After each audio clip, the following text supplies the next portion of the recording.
अब कर लेते हैं अपने नेक्स्ट क्वेश्चन की बात। Question number 11 miscellaneous exercise. काफी अच्छा क्वेश्चन है और टफ भी पड़ता है। बच्चे इसको समझने में बच्चों को प्रॉब्लम आती है, लेकिन कोशिश करेंगे आपको कोई प्रॉब्लम ना आए। अच्छे से एक्सप्लेन करते हैं। काफी अच्छा क्वेश्चन है। क्या कहता है, if alpha and beta are two different complex number. Alpha and beta जो है वो डिफरेंट कॉम्प्लेक्स नंबर है, मींस अल्फा जो है वो बीटा के इक्वल नहीं है, अलग अलग कॉम्प्लेक्स नंबर है। With beta modulus is equal to 1, और आपको क्या देता है, बीटा का जो मॉडुलस है इज इक्वल टू 1। ठीक है, then find beta minus alpha divide 1 minus alpha conjugate और बीटा का मॉडुलस आपसे पूछता है। काफी अच्छा क्वेश्चन है। क्या है, क्या फाइंड करने के लिए कह रहा है, beta minus alpha upon 1 minus alpha conjugate beta का मॉडुलस आपसे पूछता है। तो आपको ये फाइंड करना है, और आपको सिंपल सिर्फ एक गिवन कंडीशन दी गई, बीटा का मॉडुलस इज इक्वल टू 1, और आपको कुछ भी गिवन नहीं है इस क्वेश्चन में। आपको कुछ प्रॉपर्टी याद रखनी चाहिए। आपने कॉम्प्लेक्स नंबर पढ़ा था जेड। अगर मैं जेड को जेड के कंजुगेट से मल्टीप्लाई करता था तो वो बेटे कुछ ऐसा आता था, जेड के मॉडुलस का स्क्वायर आता था। बिल्कुल आता था भाई। ये प्रॉपर्टी मेरे को याद होनी चाहिए, क्योंकि सर ये कब आया बेटे, जेड आपका A plus iota B, conjugate उसका A minus iota B, sign change होता है आयोटा का, दोनों की मल्टीप्लाई करोगे A square minus B square, और मॉडुलस होता है अंडर द रूट, उसको स्क्वायर कर देंगे तो वो क्या आ जाएगा, A square plus B square. बिल्कुल सिंपल है, ये प्रॉपर्टी आपको मालूम होनी चाहिए। इसी प्रॉपर्टी का मैं यहाँ पे यूज करूंगा, क्योंकि मेरे को उसने बीटा का मॉडुलस दिया। अगर मैं बीटा इंटू में बीटा बार करूं तो वो कितना आएगा बेटे, बीटा के मॉडुलस का स्क्वायर आएगा। ठीक ठीक है। अब मेरे को बीटा मॉडुलस का, मेरे को सिर्फ गिवन क्या है, बीटा मॉडुलस। इसका यूज लाने के लिए मेरे को ये लेके आना पड़ेगा, और इसको लेके आने के लिए मेरे को ये प्रॉपर्टी चाहिए, और इस प्रॉपर्टी को मैं अगर मेरे को ये चीज फाइंड आउट करनी है तो मैं क्या करता हूं बेटे, इसके स्क्वायर को फाइंड आउट करता हूं। अगर मैं इस कंप्लीट को अगर आप देखो, इस कंप्लीट को अगर मैं जेड मानता हूं, ठीक है, और मैं इसका स्क्वायर फाइंड करना चाहता हूं मॉडुलस का, ठीक है बेटे, इस कंप्लीट को मैं क्या मानता हूं, जेड, और इस जेड के मॉडुलस का स्क्वायर मेरे को फाइंड करना है। तो बेटे प्रॉपर्टी क्या कहती है, जेड को जेड के कंजुगेट से मल्टीप्लाई करो, आपको ये जेड का मॉडुलस का स्क्वायर मिल जाएगा। जेड अगर मैंने ये कंप्लीट जेड माना है तो अब देखो बेटे, Z beta minus alpha divided by 1 minus alpha conjugate beta. अगर मैंने ये जेड माना है तो इसको इसके कंजुगेट से मल्टीप्लाई करो। इसका कंजुगेट क्या होगा, बीटा माइनस अल्फा अपॉन में 1 माइनस अल्फा का बार बीटा कंप्लीट का कंजुगेट। ठीक है जी, ये कंजुगेट आपने इसके ऊपर लगा लिया। ठीक है, ये कंप्लीट जेड माना, जेड इंटू में जेड का बार। अब जी आपने पढ़ा है जेड कंजुगेट या जेड के ऊपर बार ला, एक ही बात है। उसका मतलब क्या होता है, आयोटा का साइन चेंज। लेकिन मैं यहाँ पे आयोटा तो दिखाई नहीं रहा, तो आपको प्रॉपर्टी मालूम होनी चाहिए। अगर a माइनस बी के ऊपर बेटे कंजुगेट है तो ये प्रॉपर्टी होती है a का बार माइनस बी का बार। अगर a प्लस बी है तो a का बार प्लस बी का बार।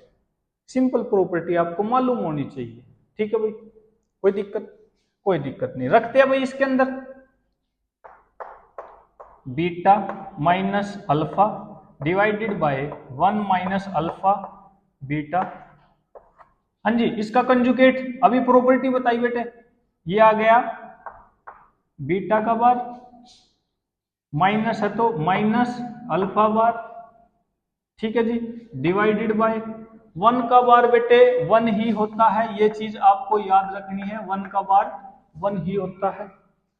और अगर ये चीज देखो, यहाँ पे वन का बार तो वन ही रह गया माइनस, अब देखो अल्फा के ऊपर पहले से बार है, अल्फा के ऊपर पहले से बार है और उसके ऊपर एक और बार आ गया, तो बार से बार कट जाता है, सिर्फ क्या रह गया, अल्फा रह गया। कहने का मतलब क्या है, यहाँ पे अगर किसी नंबर के ऊपर बार आ जाए और उसके ऊपर एक और बार आ जाए तो वो कट जाता है, सिंपल एक्स रहता है। ठीक है, और एक चीज आपको याद रखनी है, ये अगर क्या है, ए है अपोन में बी है और इसके कंप्लीट का बार देता है तो वो क्या होता है बेटे, ए का बार अपोन में बी का बार। ये कुछ प्रॉपर्टी है आपको मालूम होनी चाहिए। अब इसका बार तो कट गया लेकिन इसके ऊपर तो बार है बेटे। ठीक, बिल्कुल सिंपल, कोई दिक्कत नहीं बेटे। मल्टीप्लाई कर लेते हैं सिंपल। हाँ जी, बीटा की बीटा से मल्टीप्लाई करोगे क्या आएगा, बीटा इंटू में बीटा बार, बीटा की इससे मल्टीप्लाई करोगे तो क्या आएगा, माइनस अल्फा बार बीटा। ठीक है जी, कहीं गलती ना हो। फिर माइनस की इससे करोगे तो क्या आएगा, माइनस अल्फा बीटा बार। ठीक है जी, माइनस माइनस प्लस और अल्फा इंटू अल्फा का बार। ठीक है, डिवाइड में क्या है, डिवाइड में देख लेते हैं। ये चल रहा बेटे जेड जेड, ये आपका ये है ही, क्या है ये, बीटा माइनस अल्फा अपॉन में 1 माइनस अल्फा बार बीटा का स्क्वायर। ठीक है, ये आपका चलता रहेगा सेम, यहाँ भी बीटा माइनस अल्फा अपॉन में 1 माइनस अल्फा बार बीटा का स्क्वायर हम फाइंड कर रहे हैं, वही आएगा। ये मैं लिख देता हूँ यहाँ भी, आप गलती ना करें। काफी अच्छा क्वेश्चन, लेंथी पड़ता है, बच्चे कंफ्यूज हो जाते हैं, कंफ्यूज होने की जरूरत नहीं है। हाँ जी, ऊपर की मल्टीप्लाई ऊपर हो चुकी है, नीचे की मल्टीप्लाई नीचे करो। 1 किससे हुई, 1 आया, 1 किससे हुई, माइनस अल्फा बीटा बार आया। ठीक है जी, इसकी इससे हुई माइनस अल्फा बार बीटा। ठीक है, minus minus plus alpha bar alpha, alpha into में अल्फा बार और बीटा इंटू में बीटा बार, बीटा इंटू में बीटा बार। ठीक है जी, मल्टीप्लाई कर लिया आपने, ऊपर की ऊपर मल्टीप्लाई की, नीचे की नीचे मल्टीप्लाई की। अब अपनी प्रॉपर्टी का यूज करता हूं।